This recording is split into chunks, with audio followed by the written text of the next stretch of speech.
Okey, bagaimana untuk menjadi computer fluent di mana ianya dapat membantu kita dalam bidang kerjaya kita lah.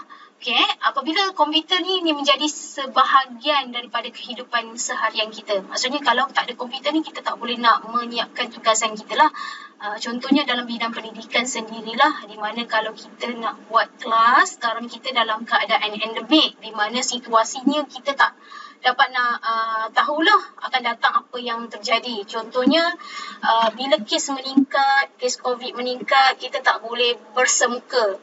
Jadi bila tak boleh bersemuka, nak tak nak kita akan menggunakan komputer dan juga rangkaian internet untuk berhubung dan melaksanakan proses pengajaran dan pembelajaran. Jadi komputer ni sangat pentinglah untuk meneruskan ataupun kita nak menyiapkan sebahagian daripada kehidupan seharian kita, dan sukar untuk kita bayangkan mana-mana career ataupun kerjaya yang tidak menggunakan komputer. Maksudnya kebanyakan bidang kerjaya menggunakan komputer. Contohnya dalam bidang perubatan sendiri. Kebanyakan bidang perubatan memang menggunakan komputer. Contohnya kita nak buat operation ataupun kita nak masukkan kamera dalam tubuh seseorang pesakit. Jadi kita memerlukan komputer untuk capture apa yang ada dalam badan manusia ataupun badan pesakit untuk kita diagnose apa yang menyebabkan pesakit itu merana lah, maksudnya disakit apa. Okey, seterusnya untuk kita memahami cara bagaimana kita nak menggunakan komputer dengan lebih berkesan dan ianya menjadikan kita lebih produktif dan juga kerjaya kita ataupun pekerjaan kita lebih smooth lah, dan tak kisahlah kita ni di dalam profession yang mana. Contohnya dalam bidang perguruan ke ataupun engineering ataupun engineer dan sebagainya. Masih menggunakan komputer. Contohnya kalau engineer dia nak hasilkan pelan bangunan. Jadi dia memerlukan komputer dan menggunakan software-software tertentu untuk melaksanakan tugas seharian lah.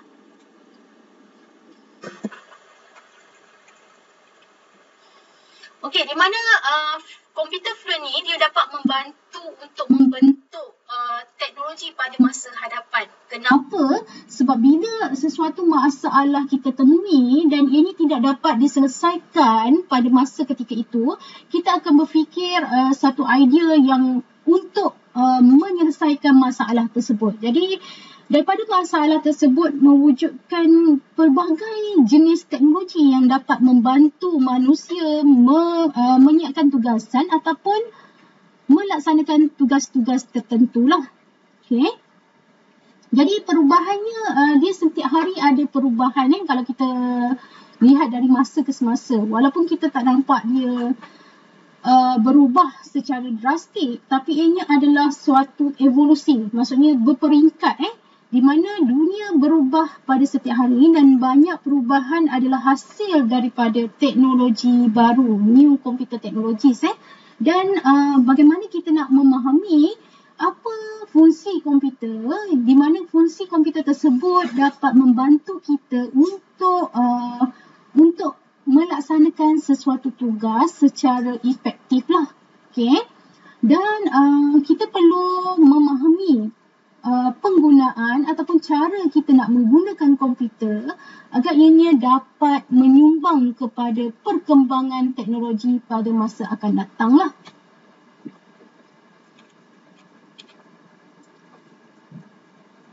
Okay, setiap sesuatu dia mesti ada cabaran di mana cabaran dalam masyarakat dalam bidang digital ni, di mana kalau kita adalah computer fluent, di mana kita boleh membentuk pendapat ataupun memberi pendapat mengenai isu-isu tertentu, dan kita boleh menyebarkan maklumat dan kita boleh berkongsi maklumat kepada society menggunakan IT dan juga internet lah, menggunakan information technology dan juga internet.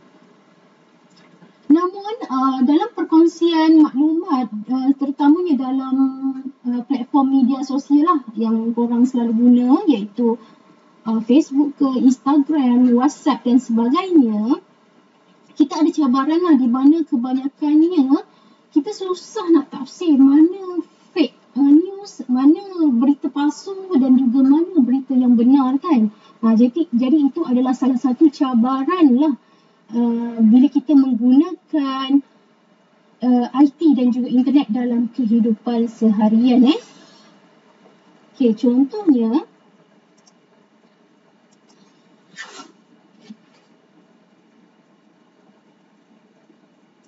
hai kawan-kawan, mari sama-sama kita lihat tentang kesan pengaruh media sosial.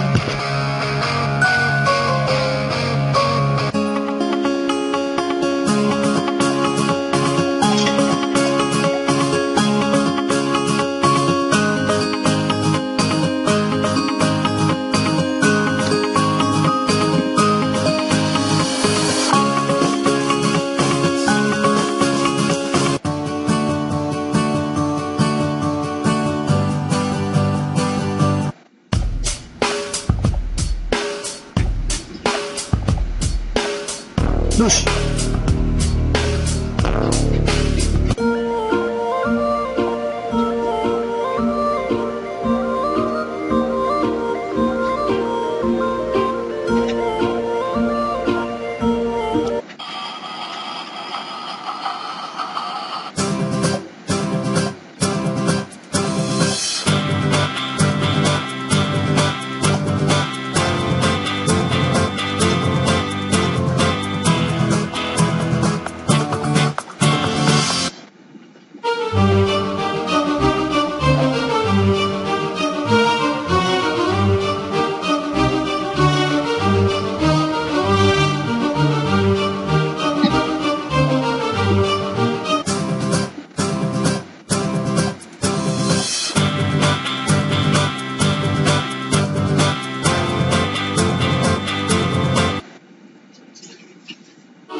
Okey, itu adalah beberapa jenis pengaruh negatif dalam media sosial lah.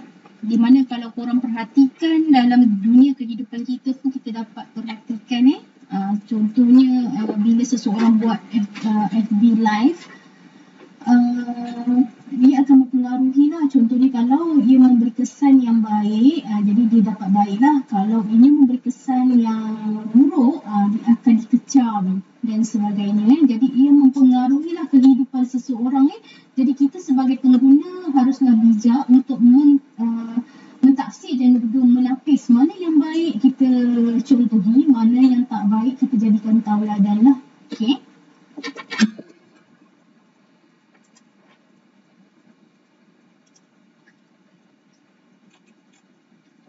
Okey,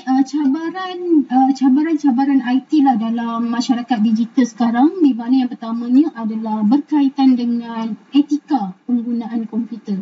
Maksudnya korang sepatutnya tahulah apa etika-etika yang ada bila kita menggunakan komputer. Okey, dan keduanya kita perlu consider berkaitan dengan risiko privacy. Maksudnya privacy kita, risiko terhadap privacy kita. Maksudnya kalau kita ada username dan juga password, kita kena keep hidden lah. Maksudnya kita tak boleh nak maksudnya reveal ke orang, ataupun kita memberi peluang kepada orang lain untuk access kita punya privacy. Dan seterusnya berkaitan dengan pengumpulan data peribadi. Ini pun kita kena consider jugalah. Dan seterusnya adalah berkaitan dengan pengurusan kita dalam email lah. Okay. Dan berkaitan dengan isu copyright. Pelanggaran copyright. Maksudnya dekat sini bila kita ambil sesuatu video di YouTube, kita kena maksudnya kita kena bagi penghargaan lah. Maksudnya kita nyatakan video ini telah diambil oleh siapa.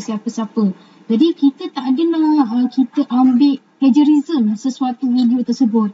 Sebab kita kena ambil dia punya asal ianya dicipta. Sama juga bila kita hasilkan sesuatu buku ataupun kita nak hasilkan sesuatu kita hanya hasilkan secara originality kita lah. Tapi bila kita nak menggunakan hak kita orang lain, kita kena buat penghargaan atau kita kena nyatakan lah kita ambil sumber dari mana. Sebab ianya boleh jadi kita boleh didakwa terutamanya bila ianya melibatkan duit. Contohnya bila korang ambil sesuatu video, lepas tu video tersebut viral dan ia menjana income. Jadi ia akan menjadi satu isu dan kita boleh didakwa lah. Okay. Dan seterusnya adalah berkaitan dengan software privacy. Maksudnya cetak rompak perisian. Yang ni pun menjadi satu isu lah. Dan juga cabaran dalam digital masyarakat society.